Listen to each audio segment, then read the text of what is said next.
ఓం మహాగణాధిపతయే నమః. ఓం గురుభ్యో నమః. ఓం శ్రీమాత్రే నమః. పరమేశ్వర స్వరూపమైనటువంటి జ్యోతిష, వాస్తు మరియు ఇతర అనేకమైనటువంటి శాస్త్రములను మనకు అందించినటువంటి మహర్షులకి నమస్కారం. హయగ్రీవ హయగ్రీవ హయగ్రీవేతి యో వదేత్తస్య నిస్సరతే వాణీ జహ్నుకన్యా ప్రవాహవత్. అరుణాం కరుణాతరంగితాక్షీం ధృతపాశాంకుశపుష్పబాణచాపాం అనిమాదిభిరావృతాం మయూకైః అహమిత్యేవ విభావయే భవానీం. శ్రీమాత్రే నమః.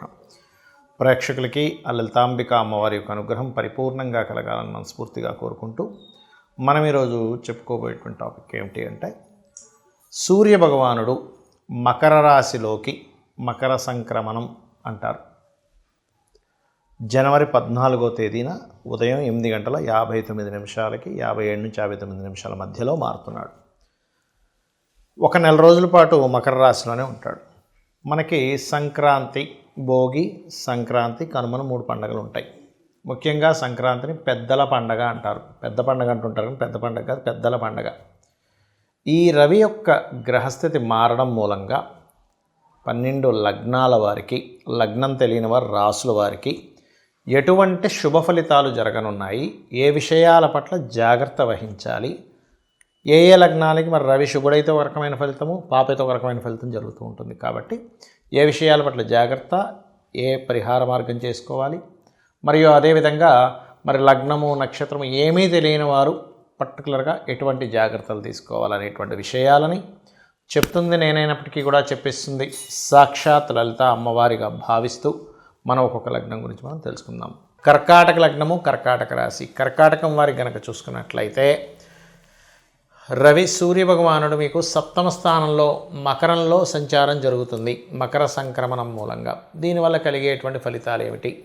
జీవిత భాగస్వామి ద్వారా మీకు ధనం రావడము, లేకపోతే మీకు మీ యొక్క పార్ట్నర్స్ మూలంగా కొంతవరకు ఫైనాన్షియల్ గ్రోత్స్ అనేవి ఉంటాయి. కాకపోతే ఇక్కడ మీకు ఈ 7వ స్థానంలో, కేంద్ర స్థానంలోకి అక్కడికి వెళ్ళినందుకు 2వ అధిపతి ఉద్యోగ అవకాశాలు ఖచ్చితంగా వస్తాయి. ఇక్కడ ఎప్పటి నుంచో నేను గవర్నమెంట్ జాబ్స్ కోసం ట్రై చేస్తున్నానండి, లేకపోతే security related, police department, anything మీరు గవర్నమెంట్ అండర్టేకింగ్లో ఉండేటువంటిది కానీ ఇటువంటి ప్రయత్నాలు చేసేటువంటి వారికి 100% మీకు ధనయోగం అనేటువంటిది, ఉద్యోగ యోగం అనేటువంటిది చూపిస్తుంది. అలాగే విదేశాలకు వెళ్ళి ఉద్యోగం చేద్దాం అనుకునేటువంటి వారికి కూడా ఇదొక యోగం ఇస్తుంది. దీంతోపాటు వ్యాపార మూలకంగా కొంతమంది వ్యాపారాలు చేస్తుంటారు. అటువంటి వారికి కూడా ఈ రవి ఎప్పుడైతే 7వ స్థానంలోకి వెళ్తున్నాడో వ్యాపార ధనయోగాన్ని కూడా ఖచ్చితంగా ఇస్తాడు. ఇక మీరు చేయవలసినటువంటి జాగ్రత్తలు, తీసుకోవాల్సిన జాగ్రత్తలు ప్రత్యేకంగా చూసుకున్నట్లయితే, ఎట్టి పరిస్థితుల్లోని ఈ కర్కాటక లగ్నంలో జన్మించామంటేనే పూర్వజన్మ కర్మ ప్రాపర్టీతో లింకప్ అయి ఉంటుంది. కాబట్టి ఎట్టి పరిస్థితుల్లో కూడా ఏదైనా ప్రాపర్టీస్ తీసుకోవడము, కొనుగోలు చేయడము, అమ్మడము, ఇటువంటి విషయాలలో చాలా చాలా చాలా కేర్గా ఉండాలి. గుర్తుపెట్టుకోండి పర్టికులర్గా ఈ యొక్క కర్కాటకం వారు. మరియు మరొక విషయం ఏంటంటే, వీటితో పాటు వాహనాలు, నాట్ ఓన్లీ ప్రాపర్టీ, వాహనాలు, చదువుకు సంబంధించిన విషయంలో, అందులో ముఖ్యంగా ఇంజనీరింగ్ రిలేటెడ్ సంబంధించిన ఎడ్యుకేషన్ చేసేటువంటి వారు కాస్త తల్లిగారి ఆరోగ్య సంబంధించిన విషయాల్లోని ఈ మకర సంక్రమణం అనేటువంటిది ప్రభావితం చేస్తూ ఉంటుంది. ఇక మీరు చేయవలసిన దేవతారాధన, సుబ్రహ్మణ్యేశ్వర స్వామి ఆరాధన చేయండి. శుక్రగ్రహం దగ్గర మరియు రవిగ్రహం దగ్గర దీపారాధన చేయండి. అన్ని విధాలా బాగుంటుంది.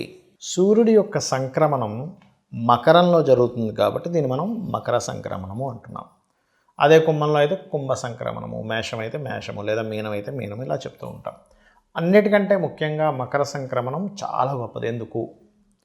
ఆత్మకారకుడైనటువంటి సూర్య భగవానుడు మనకి కర్మస్థానాల్లో సంచరిస్తున్నాడు. దీనివల్ల దీన్ని పెద్దల పండగ అన్నారని మనం ఇందాక చెప్పుకున్నాం.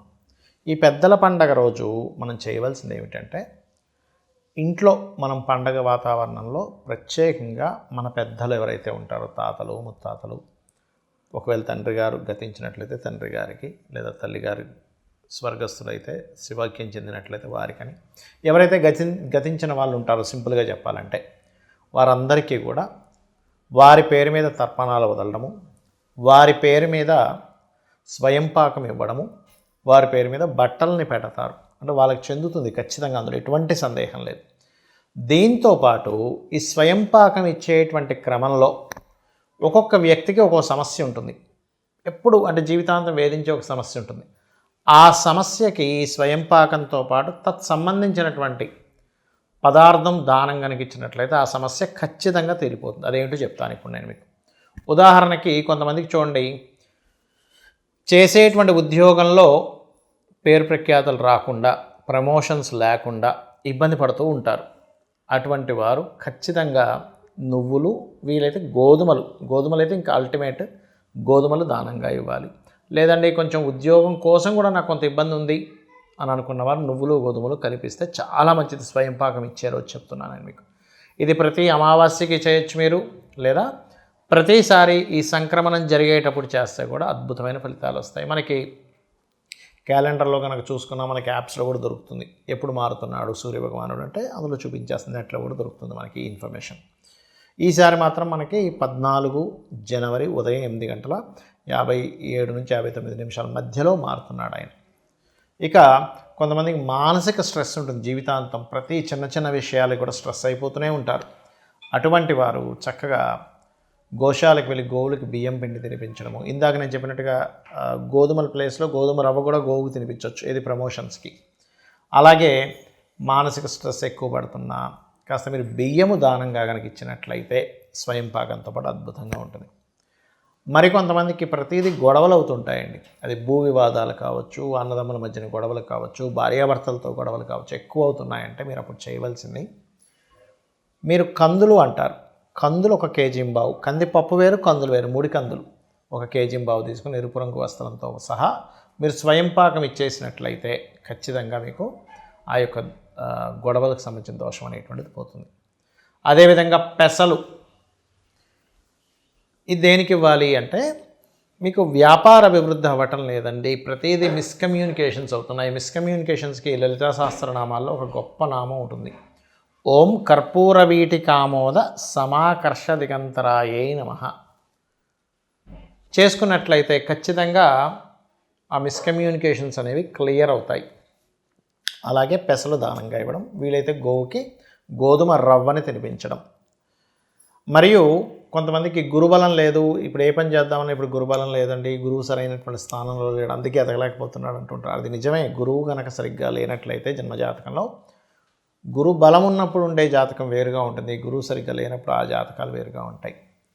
అలా ఉన్నప్పుడు పర్టికులర్గా ఏంటంటే గురువు ప్రత్యేకంగా వారికి జన్మజాతకంలో పాడైనందుకు ఈ స్వయంపాకంతో పాటు శనగలు ఎరుపు పసుపు రంగు వస్త్రము దానంగా ఇచ్చినట్లయితే స్వయంపాకంతో అద్భుతమైన ఫలితాలు వస్తాయి. దీంతోపాటు గోవుకి అరటికాయలు కూడా తినిపించండి. ఇక మరి కొంతమందికి వివాహం అవ్వదు, అలాంటప్పుడు ఉలవలు ప్లస్ బొబ్బర్లు 2 కలిపి ఇవ్వాలి స్వయంపాకంలో. గోవుకి కాస్త తీపి చపాతీలు పెడితే ఈ శుక్ర సంబంధించిన బొబ్బర్లు ఇవ్వడం వల్ల ముఖ్యంగా కేవలం వివాహం ఒకటే కాకుండా ఫైనాన్షియల్ క్రైసిస్, ఎక్కువ ఇబ్బంది పడుతున్నాం ధనం కోసం, ఖచ్చితంగా స్వయంపాకంలో మీరు బొబ్బర్లు ఇచ్చినట్లయితే ఫైనాన్షియల్ ప్రాబ్లమ్స్ తగ్గుతాయి. డబ్బులు రావాల్సింది కానీ ఆగిపోయింది అనుకునేవారు ఉలవలు ఎక్కువగా దానంగా ఇస్తూ ఉండాలి. అదేవిధంగా భయాలు ఉంటాయి కొంతమందికి, లేకపోతే ఏదో బ్లాక్ మ్యాజిక్స్ లాంటివి జరిగాయి అనేటువంటి ఒక భయం ఉంటుంది. ఇటువంటివి కూడా మన పూర్వీకుల్ని మన పెద్దల్ని కనుక తలుచుకున్నట్లయితే అటువంటి వాటిని కూడా వాళ్ళు పంపించగలుగుతారు బయటికి, ఏదైనా నెగిటివ్ ఎనర్జీ మిమ్మల్ని పట్టుకొని ఇబ్బంది పెడుతున్నట్లయితే, ఎందుకంటే వాళ్ళకున్న శక్తి అటువంటిది. కాబట్టి మీరు బొబ్బర్లు ఎలా అయితే ధనయోగం కోసం ఇవ్వమని చెప్పాను, అదేవిధంగా ఇటువంటి భయాలు, ఊహలు, అపోహలు, ఏదో తెలియని ఒక భయం వేస్తుంది అనుకునేటువంటి వారు ముఖ్యంగా మినుములు దానంగా ఇవ్వాలి పెద్దలకి. అలాగే కొన్నిసార్లు జాబ్ సంబంధించిన సమస్యలు ఉండేటువంటి వారు తెల్ల నువ్వులు దానంగా ఇవ్వడము. మరియు ప్రతిదీ ఆటంకం జరుగుతుంది నా లైఫ్లో, అసలు ఏమి చేద్దామన్నా నాకు ముందుకు కలిసి రావట్లేదు అని అనుకునేటువంటి వారు ఉలవలు దానంగా ఇవ్వడము, గోవుకి గ్రాసం తినిపించడం, ఇవి చేస్తూ ఉండాలి. అయితే దీంతోపాటు మీ జన్మజాతకంలో అసలు మీరు ఏ సమస్య ఎదుర్కొంటున్నారో ఆ సమస్యకి సంబంధించిన గ్రహం ఏమిటి, ఆ అధిపతి ఎలా ఉన్నాడు అనేదాన్ని స్పష్టంగా చూసుకొని మీరు అడుగు ముందుకు వేసినట్లయితే ఖచ్చితంగా మీకు సమస్య అనేటువంటిది క్లియర్ అవ్వడం జరుగుతుంది. శ్రీమాత్రే నమః.